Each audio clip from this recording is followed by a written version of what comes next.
Vamos a dar por inaugurado este primer ciclo año 2026 de este cuarto seminario internacional que tiene como título general la nanotecnología y la interdisciplinariedad científica, inteligencia artificial. El título de la ponencia del día de hoy, principios de nanoterapia y biocompatibilidad, protocolos in vitro e in vivo, la misma que va a estar a cargo por el doctor Héctor Paul Reyes Paul. Él es profesor investigador a tiempo completo por la Sociedad Nacional de Investigadores, nivel 1. Además, docente de la Facultad de Ingeniería Campus Aeropuerto, líder del laboratorio de micro y nano encapsulación de compuestos bioactivos en la Universidad Autónoma de Querétaro. Para el directorio del Instituto Peruano de Inteligencia Artificial y Ciudadanía Digital, para nuestras nuevas alianzas estratégicas en este año 2026, colaboradores en el Perú y colaboradores en el extranjero, siempre es un altísimo honor, un privilegio académico e intelectual contar con la participación del doctor Héctor Paul Reyes Paul. Puede hacer uso de la palabra y dar inicio a esta maravillosa presentación, doctor Héctor. Muchas gracias, doctor. Hola a todos, espero que se encuentren bien. Pues bueno, ya dijeron el título que voy a compartir hoy. Voy a tratar de hablar de una manera concentrada, rápida y sencilla de lo que son algunos principios de nanoterapia, es decir, de utilizar la nanotecnología para generar terapia en diferentes tipos de sectores. Pero también es muy importante hablar de lo que es la biocompatibilidad de nanomateriales. Entonces, como son temas muy extensos, generalmente estos dos temas los abarco en todo un semestre con mis alumnos y pues aquí tenemos el tiempo un poquito corto. Me tomé la cuestión de poder dividir esta plática en dos apartados, así como las últimas dos películas de Harry Potter que las dividieron en dos, también quise dividir esto.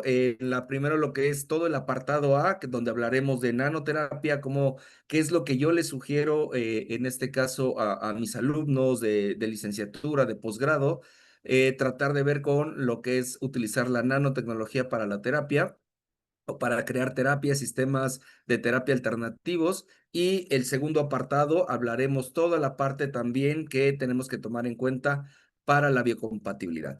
Entonces vamos a empezar con este primer apartado. Entonces, el objetivo principal que tengo con esta primer plática es que nosotros podamos conocer, familiarizarnos con lo que son los conceptos de lo que es la nanotecnología aplicada al área biológica, al área médica, de lo que se denomina lo que es la nanomedicina y a partir de ahí cómo podemos crear o qué características, parámetros y herramientas tenemos que utilizar para poder crear en este caso terapias a partir de nanotecnología, ¿sale? Que pueden ser aplicadas a diferentes sectores y obviamente utilizar estos fundamentos para aplicarlos a sectores no solamente que están basados principalmente en el área de medicina, sino también a otros sectores y tomando en cuenta que tenemos que desarrollar como científicos, como tecnólogos, sistemas que sean totalmente funcionales y al mismo tiempo que no vayan a provocar ningún efecto negativo en un ser vivo. Esta parte es muy importante, por eso también me gustaría tocar el apartado de biocompatibilidad. Entonces, bueno, hemos estado hablando de lo que es la nanotecnología, que es poder utilizar y manipular y desarrollar materia en escala nanométrica. Y dentro de todas las aplicaciones que tiene la nanotecnología, pues hemos observado o algunos han leído cómo diversas áreas y ciencias pueden estar conjuntas o interactuando con lo que hoy en día es la nanotecnología. Cuando nosotros estamos trabajando directamente en el área de biotecnología, de medicina, de biología e incluso de química, podemos desarrollar diversos sistemas que puedan tener todos los parámetros necesarios para ser aplicados en el sector biológico, ¿sale? A partir de aquí surge todo lo que se denomina lo que es la nanobiotecnología, que es poder desarrollar a nanoescala, manipular y la aplicación de esta materia en todo lo que es digamos, en una escala menor a una micra. Obviamente, lo que indica la nanotecnología es que nosotros tenemos que trabajar con sistemas que midan alrededor de 100 o menos nanómetros. Sin embargo, hay muchos sistemas en muchas áreas que se pueden estar trabajando en diferentes, digamos, rangos de tamaño y todavía son considerados en este caso como nanotecnología, no sé, 200, 300 nanómetros, 500 nanómetros. Hay muchos apartados, muchos sectores donde se permite trabajar con materiales de alrededor de 200, 300 nanómetros y todavía son considerados como buenos sistemas nanométricos. Obviamente, aquí las propiedades de tamaño van a influir muchísimo en lo que es la cuestión de aplicación biológica y la funcionalidad que llegan a tener, ¿sale? Entonces vamos a estar trabajando en esta área y la función principal de lo que es la nanobiotecnología es poder crear diversos sistemas que nos ayudan a mejorar y eficientizar diversas tecnologías que ya existen hoy en día, pero que tienen ciertas limitantes. Entonces, con la nanotecnología tratamos de girar este tipo de cuestión y poder crear diversos sistemas que ayuden de una mejor manera, sobre todo en el área biológica, ¿sale? Entonces, en este caso, estamos entrando o estábamos comentando que la nanotecnología, al aplicarla en el sector biomédico, nos da lo que hoy conocemos como lo que es la nanomedicina. La nanomedicina se basa principalmente en poder crear estos sistemas y aplicarlos en diferentes sectores de lo que es el sector biológico, ¿sale? En este caso, nosotros podemos desarrollar nanomateriales para aplicarlos en lo que es la detección de diversas moléculas, de patógenos que pueden estar relacionados principalmente a una enfermedad o al probable desarrollo de una enfermedad y estaríamos hablando del área de identificación y de diagnóstico.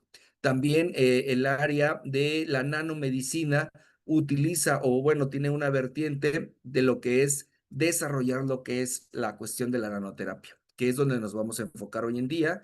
Y también la nanomedicina está totalmente relacionada en desarrollar hoy en día materiales nanoestructurados o biomateriales nanoestructurados que pueden servir muchísimo de lo que es hoy en día lo que es la medicina regenerativa y la ingeniería de tejidos. Tenemos algunos trabajos y también doy algunas materias de ingeniería de tejidos que incluye lo que es la medicina regenerativa, donde vemos cómo diversos sistemas nanométricos nos pueden ayudar a mejorar, a regenerar tejidos o incluso a que vuelvan a funcionar, ¿sale? Entonces, ese es un área que también podríamos explorar un poquito más adelante.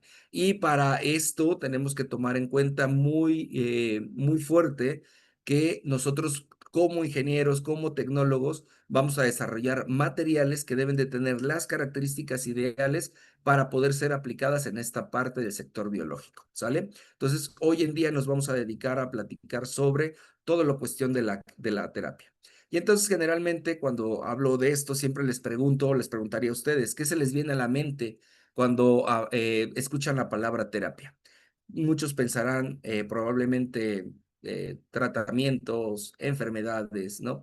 Pero ya uno cuando ya es, por ejemplo, papá, o incluso cuando ya estás trabajando en esta área, cuando escuchas la palabra terapia, se te vienen a la mente muchísimas cosas más que medicamento, que un tratamiento, ¿sale? Por ejemplo, en lo particular, siempre pienso que hay que tomar medicamentos o un protocolo terapéutico. Pensamos obviamente en lo que son las enfermedades, pero como les comentaba, como tecnólogo y también como papá, cuando alguien de tus hijos está enfermo, eso se traduce en dinero.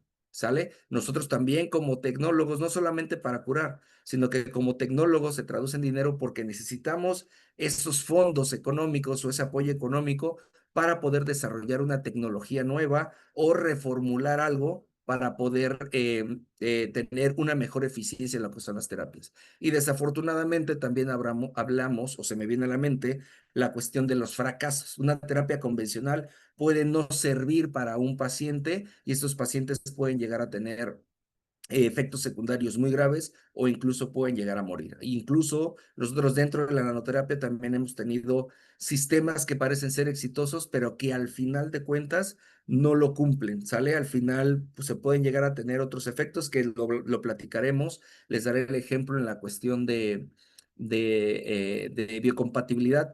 donde pensábamos que teníamos un sistema casi, casi con el que íbamos a ganar el premio Nobel y terminamos generando efectos muy severos en un modelo in vivo, ¿sale? Entonces, también hay fracaso en lo que es la terapia convencional y la nanoterapia. Entonces, yo lo veo desde ese punto de vista cuando se me viene a la mente la palabra terapia, ¿sale?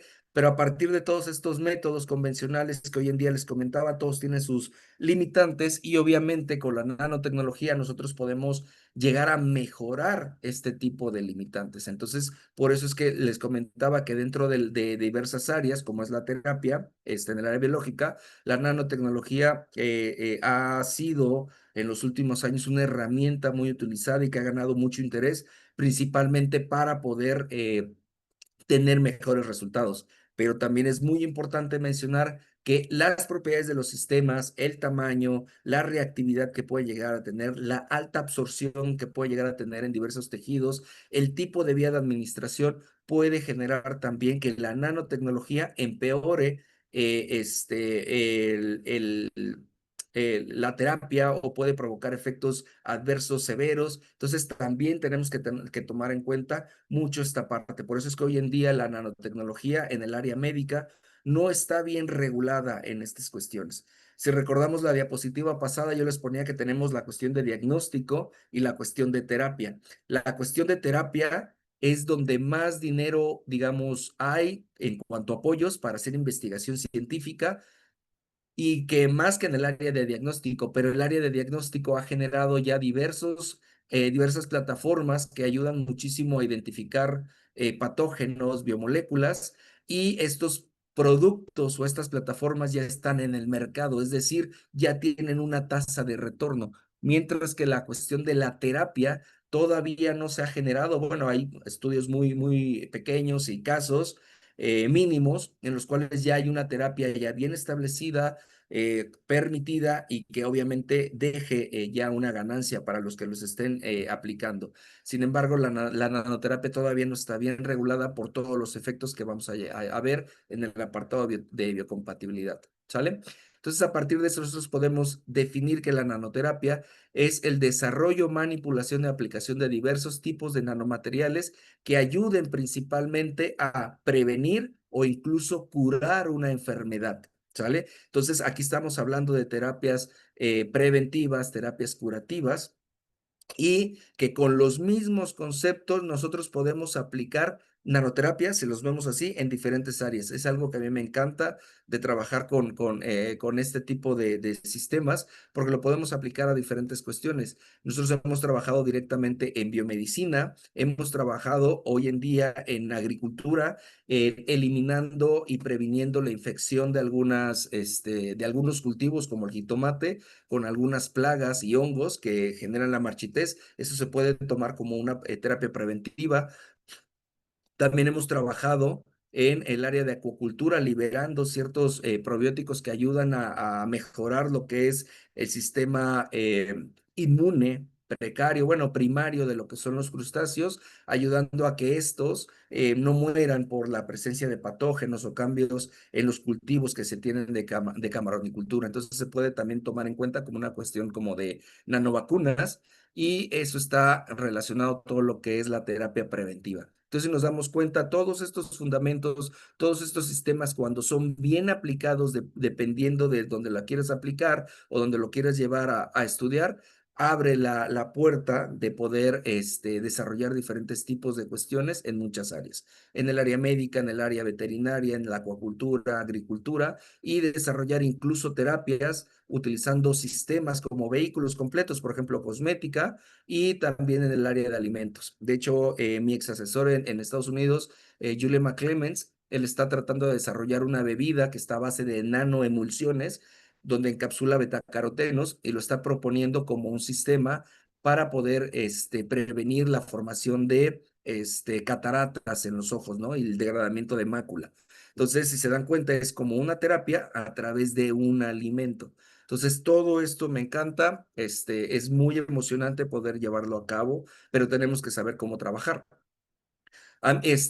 Nosotros como nanotecnólogos y tecnólogos no podemos prescribir ¿Qué quiere decir esto? Que no podemos dar una receta y decirles, oye, te tienes que tomar este shot de nanopartículas en tal tiempo, con tal dosis. No se puede porque todavía no está regulado como, y todavía falta años para poder tener una terapia bien establecida a base de nanotecnología. Sin embargo, a mí me gusta mencionar algo a mis alumnos, que me gusta basarme muchísimo en lo que es, en lo que indica, lo que es la buena prescripción de Ginebra y la Organización Mundial de la Salud de 1994. Me gusta basarme mucho en esto porque yo vengo de un área biológica y muchos de los alumnos con los que yo trabajo y mis posgrados fueron totalmente en el área de ingenierías y muchas veces no nos damos cuenta de esta cuestión. Es muy importante que tomemos en cuenta que cuando trabajamos en nanomedicina, todo lo que gobierna el desarrollo y aplicación de estos micro y nanomateriales es el área biológica. Si yo no creo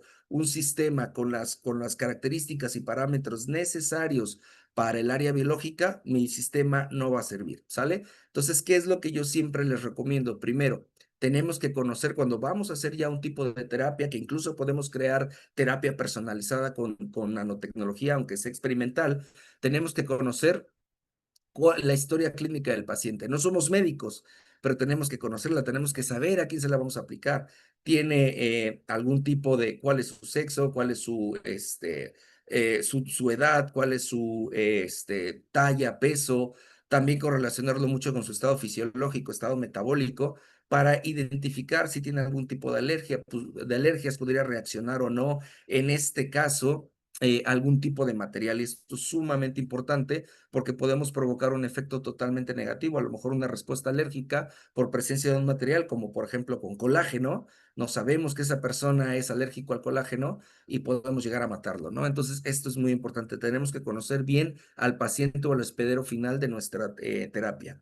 Después tenemos que identificar el tipo de enfermedad que nosotros queremos prevenir o incluso que queremos tratar. Si ya queremos tratar algo, tenemos que identificar en qué etapa de avance se encuentra esa enfermedad y conocer muy bien a la enfermedad, saber cómo se desarrolla, qué factores viene, de dónde, todo esto, ¿no? Entonces, estos dos, es decir, identificando bien el diagnóstico, la etapa de la enfermedad y tomando en cuenta todas las cuestiones de historia clínica del paciente, nos ayudarán a valorar mejor cómo podemos desarrollar nosotros nuestro protocolo terapéutico alternativo, qué tipo de materiales sí puedo utilizar, qué vías de administración, etcétera, etcétera. ¿Sale? Con qué materiales o qué tipo de formulación tengo que hacerla, etcétera, etcétera. Entonces, esto es muy importante. Y a partir de aquí ya viene todo lo que es el tipo de protocolo que nosotros vamos a proponer, qué vías de administración, qué forma o presentación es la más ideal, etcétera, etcétera. Entonces a mí me gusta mucho basarme en esto y ha caído exactamente en esto que les voy a mostrar. ¿Sale? ¿Cómo elegimos al mejor nanomaterial? Pues para esto nosotros primero tenemos que conocer en qué tipo de, de enfermedad queremos prevenir o erradicar. Esto es muy, muy importante de tomarlo en cuenta como tecnólogos, porque como tecnólogos, muchas veces como ingenieros, siempre partimos de aquí.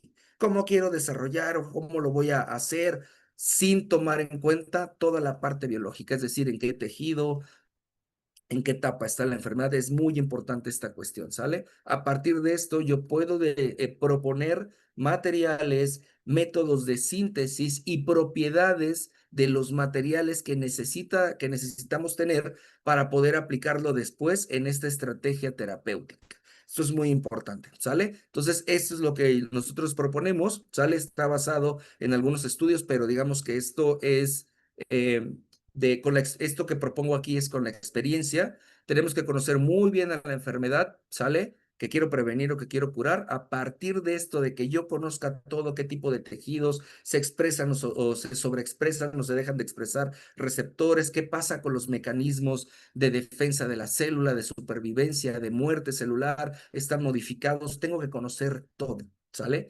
A partir de esto, yo desarrollo un protocolo de síntesis de materiales. ¿Qué tipo de material voy a utilizar? ¿Va a ser cerámico? ¿Va a ser viral? ¿Va a ser no viral? ¿Va a ser un polimérico? ¿Va a ser un cerámico? No sé.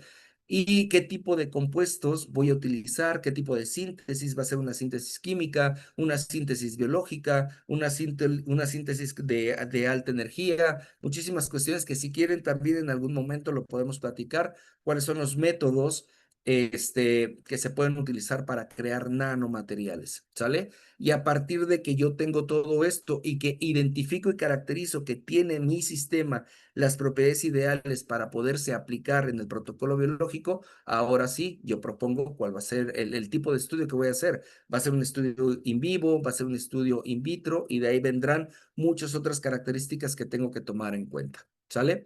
Entonces, lo primero, como les comentaba, es conocer el tipo de enfermedad, conocer y comprender la etiología del padecimiento, ¿sale? Identificar los métodos, por ejemplo, en esta parte, perdón, es saber en qué etapa va, ¿sale? Conocer qué tipo de factores son los que hacen que esta enfermedad aparezca y evolucione muy rápido.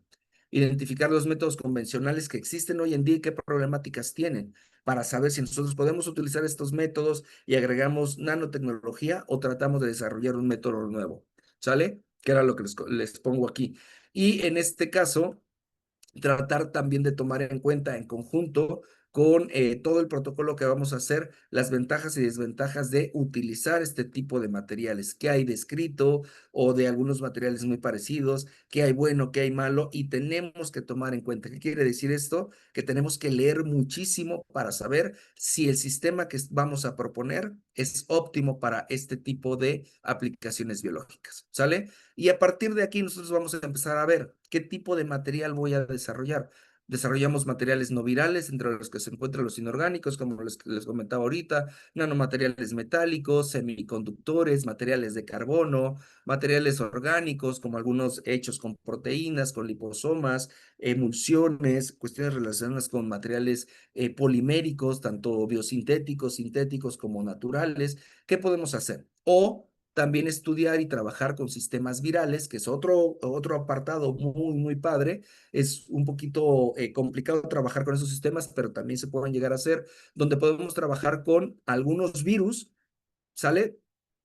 De plantas, de mamíferos o incluso bacteriófagos y hacerles muchos métodos químicos para poder eliminar, sobre todo si vamos a trabajar con virus de mamíferos, eliminar todo lo que es el material genético y dentro de lo que es la cavidad que queda vacía, ahí podemos poner fármacos, podemos poner compuestos biológicos, podemos poner otros nanomateriales que quepan en esa cavidad, colorantes y podemos hacer sistemas de liberación controlada para cuestiones de terapia o incluso para cuestiones de bioimagen y de identificación y de diagnóstico. Entonces se pueden utilizar muchísimas cuestiones. Eso es lo que les comentaba. Para nosotros poder saber qué tipo de material vamos a utilizar, tenemos que tomar en cuenta toda la parte biológica, cómo lo vamos a administrar, cómo lo vamos a desarrollar. Y si nosotros vamos a incluir aquí algún tipo de compuesto biológico, un fármaco, tenemos que saber cuál es el método de síntesis más ideal para nosotros tener el sistema final bien desarrollado, viable, y aparte el fármaco, el activo, la proteína, el polisacárido, todo lo que nosotros vamos a utilizar, ¿sí? Saber que este activo se encuentra después del proceso de encapsulamiento, de desarrollo, que ya se encuentra aquí en el interior o que se encuentre aquí afuera funcionalizado de los materiales, que se encuentren viables para cumplir su función biológica, ¿sale? Entonces, este apartado también es sumamente importante, cómo lo desarrollo todo y que al final mi activo o mi material en conjunto con mi activo sean altamente funcionales y no dañinos, ¿sale? Entonces, incluso podemos combinar materiales orgánicos con inorgánicos, formar materiales híbridos, compósitos, como también se les denominan, y a partir de esto nosotros poder crear sistemas de diagnóstico basado en bioimagen o incluso sistemas de terapia, ¿sale? Y algo también que les comentaba es que es muy importante es nosotros definir cómo vamos a agregar ese material en un futuro, aunque vayamos a hacer un estudio totalmente in vitro. ¿Cómo lo voy a querer aplicar? ¿Por qué? Porque a partir de que nosotros definamos la vía de administración que pudiera ser utilizada en un futuro, sabremos qué tipo de sistema vamos a desarrollar desde una vez. Por ejemplo, tenemos todas las vías que nosotros conocemos de administración de los fármacos que existen hoy en día. Y cada uno de ellos tiene una forma. Por ejemplo, Si yo quiero aplicar algo de vía tópica, ¿sale? Que necesito que se absorba, generalmente nosotros trabajamos con geles, con cremas, que es la presentación final del producto.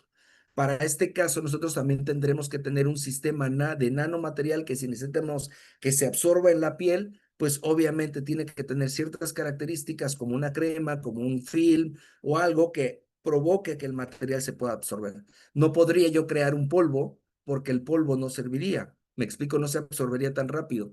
En el caso, por ejemplo, ocular, queremos generar algún tipo de terapia que se absorba en el glóbulo ocular, pues no podríamos crear tampoco un polvo. Tendría que ser en este caso una cuestión relacionada como una solución donde vayan dispersos mis nanomateriales. Entonces, cada una de ellas tiene sus retos y tiene una especificación muy importante que tenemos que tomar en cuenta para desarrollar el sistema más ideal en el cual nosotros lo aplicaríamos. Por ejemplo, en la oral podríamos trabajar con polvos, con nanopastillas, con pastillas, con bebidas, jarabes, que al final sean como un vehículo y nos ayuden principalmente a poder administrar lo que es, en este caso, el sistema nanoterapéutico, ¿sale? Entonces nosotros hemos trabajado muchísimo en sistema vía oral. Hoy en día estamos trabajando, desarrollando films a base de nanofibras para cuestiones tópicas, perdón, y hemos desarrollado también sistemas de tipo film adherente para cuestiones de terapia antimicrobiana en tracto vaginal y hemos terminado el año pasado una cuestión relacionada de un parche adherible para cervix y que ayude para eliminar en este caso en etapas muy tempranas cáncer cervicouterino. Entonces, esos son algunos de los sistemas que nosotros tenemos trabajado y lo que les comento aquí es algo que la experiencia también me ha llevado a ver. No podemos crear un sistema o pensar o desarrollar un sistema sin tomar en cuenta la vía de administración final de este sistema. Obviamente, también estas vías de administración están muy ligadas a qué tan rápido quiero llegar al órgano diana o al órgano blanco. Esa parte es muy importante, ¿sale? Entonces, como les comentaba, una vez que nosotros desarrollamos estos sistemas, o tenemos ya el método de síntesis porque sabemos cómo lo vamos a administrar, en qué tejido, nosotros después de ese método vamos a tener ciertas propiedades como las que tenemos aquí y que tenemos que tomar muy, muy en cuenta porque todo esto que vemos aquí, ¿sale? Lo que es el tamaño, la composición, la posible morfología, la concentración con la que voy a trabajar, ¿sale? Si lleva un activo, un fármaco por fuera, en el interior del material, todo esto, todas estas propiedades de mi sistema van a influir principalmente para evaluar lo que es la funcionalidad, la compatibilidad de mi sistema e incluso toda la cuestión negativa. Todo esto que vemos aquí está totalmente ligado a estos tres parámetros que después ya iremos platicando. Hoy en día nos vamos a basar principalmente en esto, ¿sale?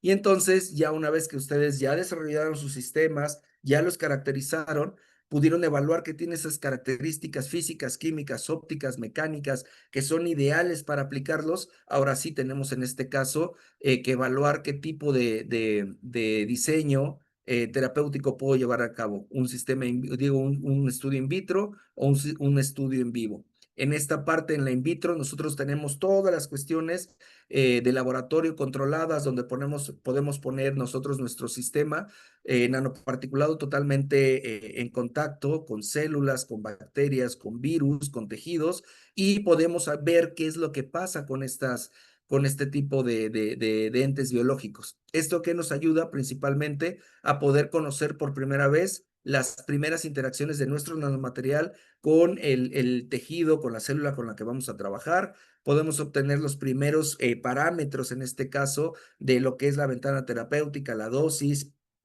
hasta dónde hay toxicidad, dónde hay funcionalidad, etcétera, etcétera. ¿Sí? También podemos evaluar en este caso la bioacumulación en algún tipo de tejido, cómo cambia algunos tipos de tejidos y podemos determinar si mi material es óptimo o no para aplicaciones ya en un estudio preclínico, que es un modelo en vivo. ¿Sale? Y los estudios de biocompatibilidad. También hay muchos estudios in vitro que podemos aquí nosotros tomar en cuenta. Algo de la ventaja de esto es que al trabajar con nosotros en laboratorio y tener todas las condiciones necesarias para trabajar ahí, Si un experimento no es reproducible, podemos estar trabajando, trabajando, repitiendo, repitiendo, hasta que observemos por estadística que nuestro sistema trabaja de esa manera, ¿sale? Entonces, es algo ventajoso que se puede llegar a tener. Yo una vez me tardé alrededor de 6 meses en poder estabilizar un método antiproliferativo, es decir, anticancerígeno, y obviamente esta parte es muy importante porque podemos estar analizando diversos parámetros, dosis, tipos de células, tiempos, muchas cuestiones que pueden a nosotros darnos como tecnólogos, en este caso, una idea de cómo ese material con esa dosis, con esas concentraciones, con ese tipo de administración está trabajando, ¿sale? La desventaja, pues obviamente es que no podemos hacer muchos estudios y no podemos realmente saber si mi material va a funcionar así, de manera terapéutica y compatible, en un sistema ya más complejo como es un sistema vivo, ¿sale? A veces llegan a ser también estudios muy caros, pero tenemos que hacer un pool de baterías para poder determinar que mi material es funcional y aparte es compatible, que no es tóxico, entonces se va agrandando todo lo que es la parte económica también. Y por el otro lado, ya trabajar en este caso con un modelo in vivo o preclínico de animales, tiene que estar relacionado totalmente los animalitos de experimentación con, al parecer, el 90-95%. Estos animalitos tienen que tener un genoma muy parecido al del ser humano, 90-95%, porque en teoría todo lo que le pasaría a este animalito, pues se podría extrapolar ya a un estudio clínico pensando en lo que le pasaría a un ser humano, ¿sale? Entonces nosotros trabajamos con este tipo de animales y podemos nosotros ya una vez analizar la vía de administración que estamos aplicando. Podemos determinar en este caso la ventana terapéutica en estos animalitos, es decir, cuánta dosis les voy a aplicar, por qué vía de administración y al mismo tiempo nosotros podemos evaluar por medio de estudios histológicos, ya una vez que se le hace la eutanasia a estos ratoncitos, es decir, se sacrifican, podemos evaluar cómo estos materiales al distribuirse en todo el organismo pudieron haber tenido contacto con diversos tejidos, órganos y cómo los pudieron llegar a modular o a cambiar de una manera mejor o incluso de una manera peor, que ese es uno de los ejemplos que les pasaré después en la parte de biocompatibilidad que nos pasó a nosotros con algunos ratoncitos. ¿Sale? Y de esta manera nosotros podemos evaluar eficacia terapéutica y también al mismo tiempo podemos evaluar, en este caso, lo que es la compatibilidad de tu sistema ya en un sistema totalmente complejo, evaluando en este caso parámetros de sangre, heces, orina, durante el tiempo del protocolo, que casi siempre son 30-45 días, y después evaluando en este caso estudios histológicos, citológicos, estudios inmunohistoquímicos, etcétera, etcétera, que nos podrá ayudar principalmente para saber si mi material es funcional y al mismo tiempo es compatible con este organismo. ¿Sale? Y en este caso, bueno, aquí les paso rápido, por ejemplo, un método que se utiliza muchísimo en células y que aquí no se los voy a explicar por falta de tiempo, pero aquí podemos ver un método en el cual se puede utilizar para evaluar citotoxicidad de mis nanomateriales o citocompatibilidad, que se puede hacer por un método que se llama MTT o MTS, que son métodos colorimétricos y que nuestros nanomateriales cuando interaccionan con la célula pueden provocar que esta célula muera o incluso que esta célula ya no se reproduzca o sea, se aletargue su proceso de multiplicación. Entonces nosotros con estos métodos podemos identificar por medio de colorimetría qué tanto estas células están tardando en crecer o incluso pueden llegar a morir, ¿sale? Entonces, este es un estudio muy utilizado principalmente hoy en día para poder evaluar lo que es funcionalidad y también compatibilidad de estos materiales.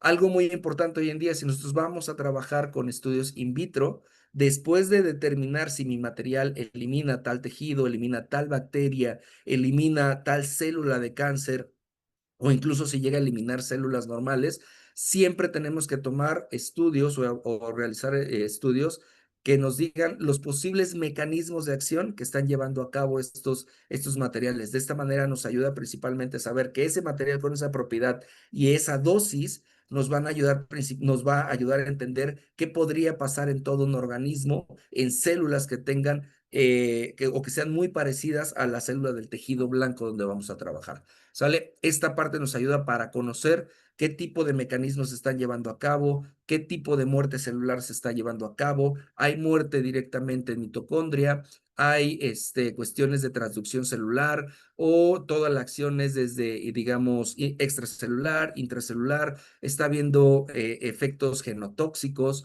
hay mutagenicidad, muchísimas cuestiones que nos ayudan. Y nosotros con kits biológicos lo único que hacemos es tomar ciertos componentes de la célula, los marcamos, los identificamos, los cuantificamos y nos pueden llegar a decir qué tipo de mecanismos se pueden llegar a dar, ¿no? A partir de eso nosotros podemos evaluar, en este caso con ciertos marcadores, podemos proponer las vías por las cuales estos nanomateriales están actuando para eliminar, en este caso, una célula cancerígena o una bacteria patógena.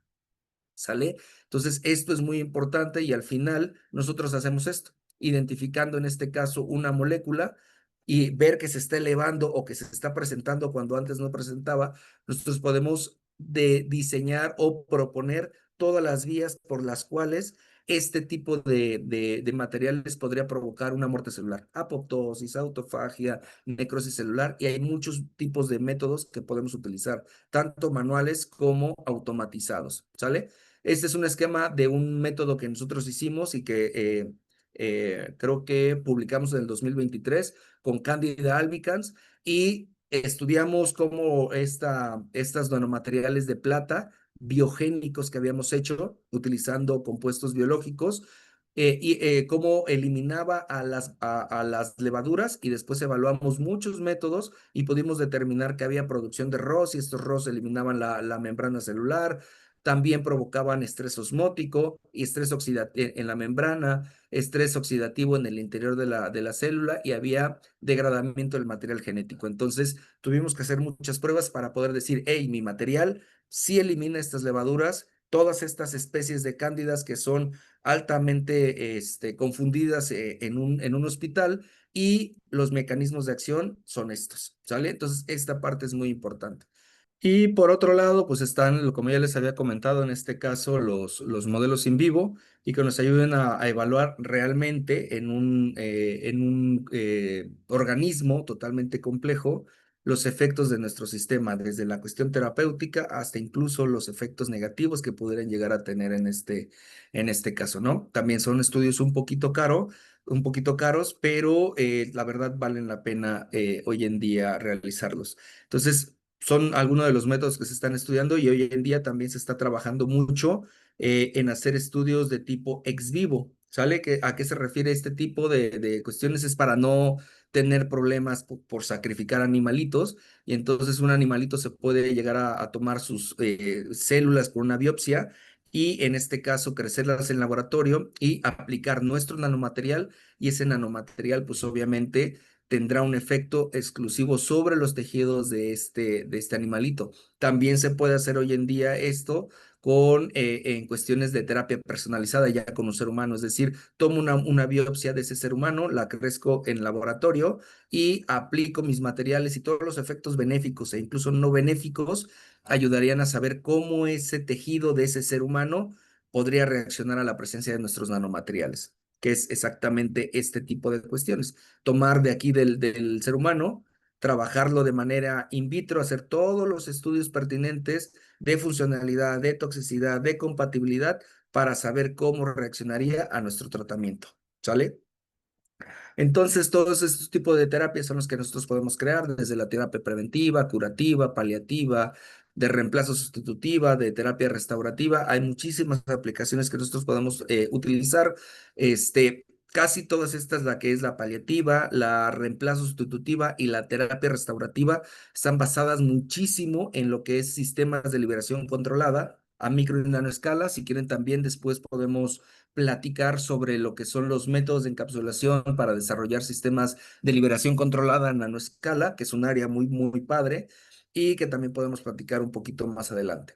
Sin embargo, en este caso, los sistemas que más se están utilizando y se están estudiando hoy en día en terapia son terapia preventiva y la terapia curativa. La terapia preventiva está basada principalmente en crear un nanomaterial que se aplica solo en conjunto con un activo, con un fármaco, un compuesto activo o fármaco, y que ayuden a prevenir, es decir, eliminar o inactivar muchos componentes como radicales libres, modificar o modular procesos a nivel molecular, a nivel tisular, a nivel celular, para que la aparición de una enfermedad no se dé tan rápido, ¿no? O no se dé en una edad muy temprana.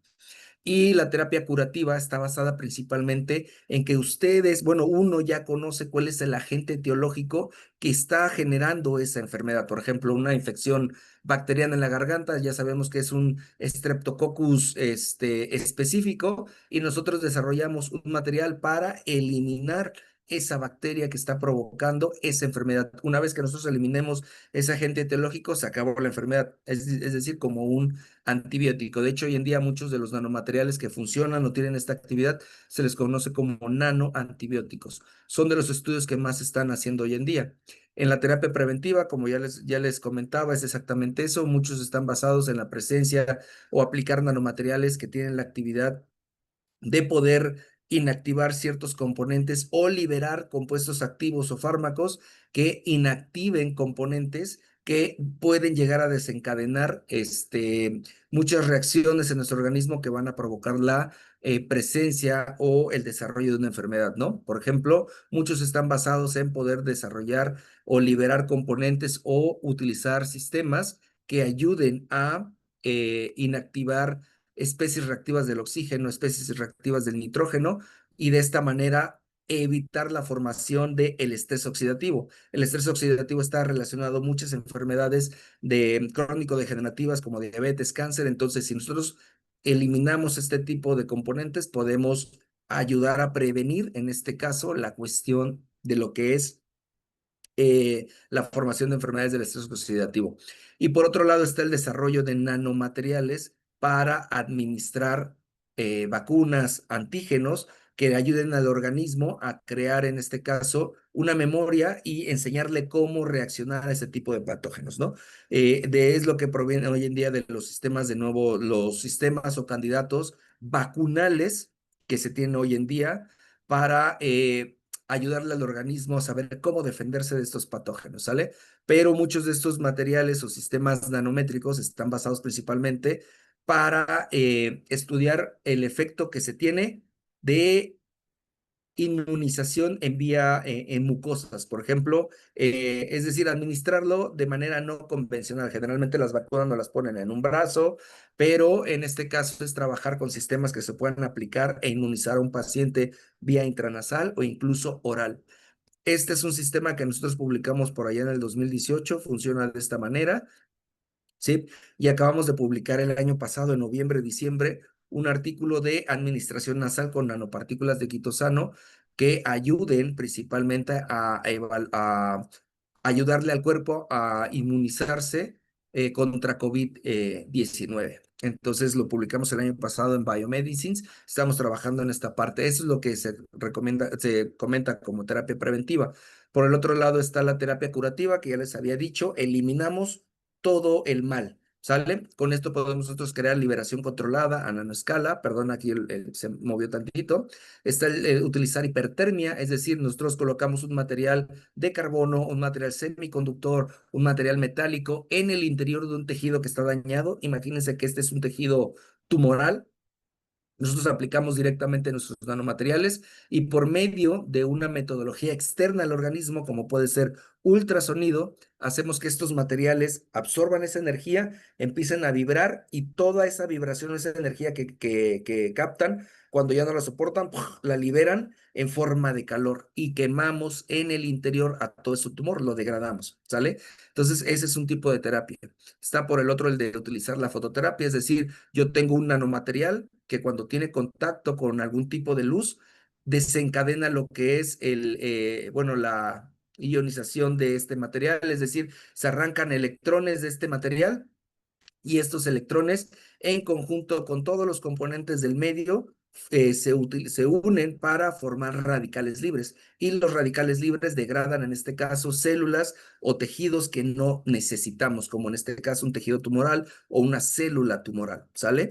También estos pueden llevar compuestos, es decir, este nanomaterial libera un compuesto y este compuesto es el que es fotosensible, es decir, el compuesto se libera al contacto con un tipo de luz, libera lo que es un fotón o un electrón. Ese electrón se combina con los componentes del medio y forma radicales libres. Y estos radicales libres son los que eliminan en este caso también lo que ya les comentaba, células y tejidos que no necesitamos.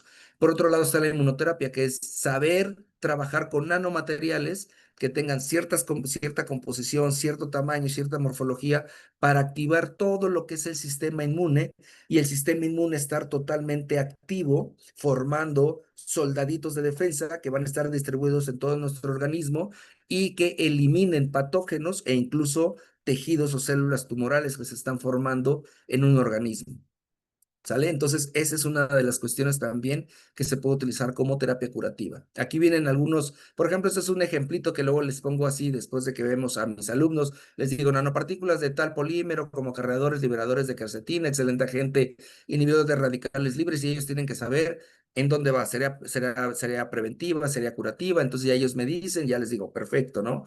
Tenemos este sistema como una cuestión de vacuna, de liposomas. Ellos me dicen, terapia preventiva, ¿no? Nanopartículas de oro funcionalizadas con polietilenglicol para hipertermia. Ah, ¿sabes qué? Esta hipertermia va en curativa. Sistemas de sulfuro de cadmio, puntos cuánticos para eliminar, en este caso, las células porque van a matar la mitocondria de las células tumorales. Y entonces ya, curativa. Entonces, más o menos así son algunas actividades que les pongo después de ver las terapias, ¿no? Y aquí vemos algunos tipos de efectos. No les voy a dejar el video, pero podemos realizar nanoradioterapia. Tenemos en este caso hipertermia, que está basado principalmente en todo eso. Si quieren, después vemos ya más a fondo cada uno de estos métodos, todo lo que les explicaba de la fotodinamia. En este caso, nosotros focalizamos nuestros nanomateriales en un tejido ya con un tipo de luz, de penetración. Esos materiales se activan y tienen toda su cuestión. Liberación controlada, que es uno de los temas que más me gustan y con los que más trabajo, y podemos crear terapia de liberación controlada extracelular o intracelular. Entonces son dos mecanismos totalmente diferentes y podemos también platicar más a futuro de esto. ¿Sale? Utilizar también, como ya les comentaba, en este caso, los sistemas, en este caso, virales, y podemos formar, en este caso, virus-like particles o incluso virosomas que hoy en día se han estado trabajando muchísimo para crear nanovacunas, nanoterapia, nanoinmunoterapia y ayudaría muchísimo este tipo de cuestiones. ¿Sale? Y ya para terminar, les podría comentar en este caso las perspectivas futuros y algunos retos de lo que es la nanoterapia, con lo que les estaba platicando. En primer lugar, las perspectivas actuales es que nosotros podemos llegar a mejorar lo que es la administración de un fármaco, de un compuesto bioactivo, haciendo de una manera inteligente nuestros nanomateriales. Podemos trabajar con materiales inteligentes, como algunos polímeros responsivos a luz, responsivos a temperaturas. ¿Sale? Podemos mejorar lo que hoy encendía la medicina oncológica, trabajando directamente con materiales que solamente reaccionan en el ambiente del tumor y que lo podamos eliminar de una manera más eficaz.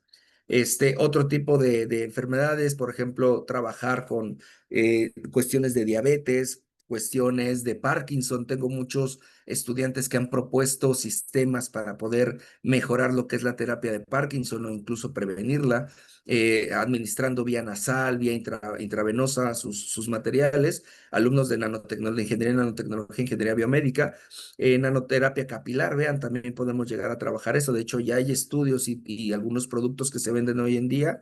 Entonces también es un área muy padre. ¿Sale?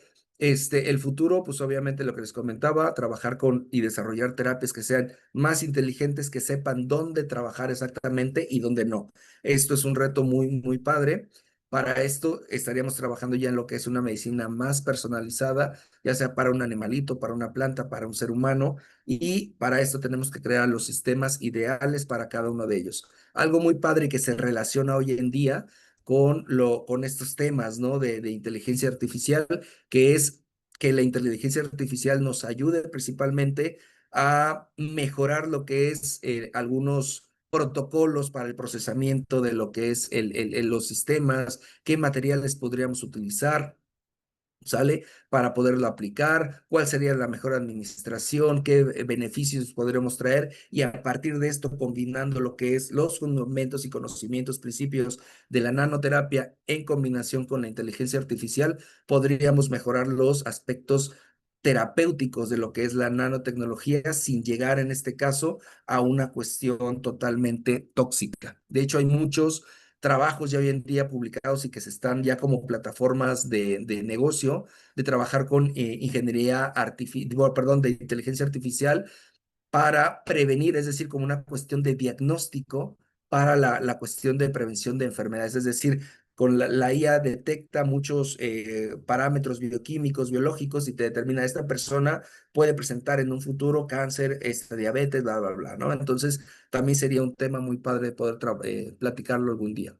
Y obviamente hoy en día, sobre todo en el área de diagnóstico, hay mucho dinero que se está aplicando y que ya hay retorno, una tasa de retorno, pero en la parte de la terapia hay mucha aplicación para seguir estudiando, hay mucho eh, apoyo económico para seguir estudiando y creando terapias, pero todavía no hay una cuestión de tasa de retorno. Recordemos que en el área de la terapia se necesitan muchos estudios para poder saber que nuestro sistema funciona, no tiene efectos negativos y saber a quién sí y a quién no se le debe de aplicar. Y después hacer una vigilancia de esos pacientes a los que se les han aplicado, lo cual nos está llevando a una ventana de estudio de más o menos 15, 20 años donde solamente hay inversión de tiempo y de dinero y no hay retorno, ¿sale? Entonces, esa parte también es importante. ¿Cuáles son los desafíos y retos? Seguimos con la cuestión de seguridad y toxicidad.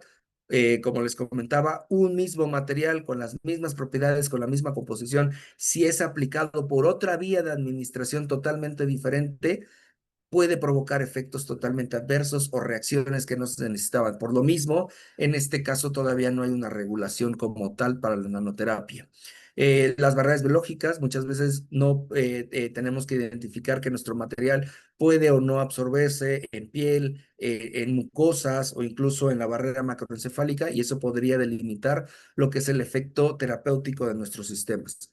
Algo muy importante es que también nos ha vuelto como una terapia porque muchos de los sistemas que se obtienen, sobre todo los sistemas metálicos, los sistemas basados en carbono, como nanotubos de carbono, puntos cuánticos de carbono, la producción que se llega a tener es muy, muy pequeñita. Estamos hablando de miligramos. Y nosotros los estudios in vitro a veces necesitamos nanogramos o microgramos para poder observar, en este caso, un efecto biológico. Pero cuando ya lo llevamos a un estudio más grande, por ejemplo, un animalito o un ser humano, ya estaríamos trabajando de probablemente producir gramos o kilogramos, lo cual es muy difícil de obtener. Entonces, la escalabilidad y la producción alta industrial de estos sistemas, sí se tiene un tipo de problemáticas, depende mucho del tipo de composición, ¿sale? Y lo que les comentaba en estas cuestiones de regulación, ética, bioética, todavía se siguen tratando de obtener más y más datos para saber cuándo sí, a quién sí, a quién no, aplicar este tipo de materiales, pero todos los estudios de las personas que trabajamos en esta área, todos estos estudios nos pueden ayudar para crear una regulación de tipo voluntaria y decir, hey, este sistema tiene este efecto funcional y también puede provocar esto. Hay que tener cuidado y entonces generar en este caso con todos estos estudios protocolos que nos ayuden a delimitar qué materiales sí, qué materiales no se pueden aplicar a niños, ancianos, perdón, a gente de tercera edad, adultos, a mujeres, a hombres, animales de tal raza. Toda esta parte es muy, muy importante. De hecho, y aquí entra mucho lo que es la ética de los datos, la bioética de que con qué animal, con qué ser humano sí trabajar o no, los protocolos que se proponen. Es un área que tiene muchísimo todavía para seguir estudiando, que a mí me encanta, pero que seguimos en esta parte de poder proponer nuevos sistemas que nos ayuden a mejorar la eficacia de lo que es la terapia. Falta mucho, pero seguimos en el proceso. Y sería todo por mi parte. Muchas gracias. Cualquier comentario, duda, pues a través del doctor Daniel, de las páginas de YouTube, podríamos nosotros platicar para seguir adelante con esto. Y también que estamos abiertos a la movilidad de estudiantes. Si alguien quisiera venir del extranjero a nuestro laboratorio a trabajar, con todo gusto estamos abiertos para eso. ¿Sale? Entonces, muchas gracias por su atención y traté de ser lo más rápido y concreto posible de todo un tema que me lleva casi un semestre darlo. Muchas gracias. Siempre muchas gracias a usted por esta maravillosa presentación, doctor Ernesto Paul Reyes Paul.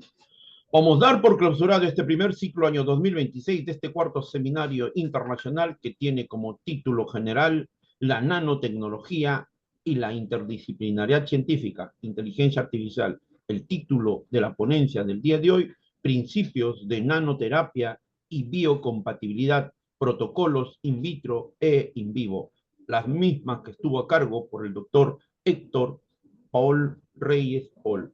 A nombre del directorio del Instituto Peruano de Inteligencia Artificial y Ciudadanía Digital, nuestras nuevas alianzas estratégicas para este año 2026, colaboradores en el Perú y en el extranjero, siempre es un altísimo honor, un privilegio académico e intelectual contar con la participación del doctor Héctor Paul Reyes Paul. Un abrazo muy fuerte, maestro, desde acá de Lima, Perú. Gracias. Feliz día. Hasta luego, igualmente. Feliz día. Bye.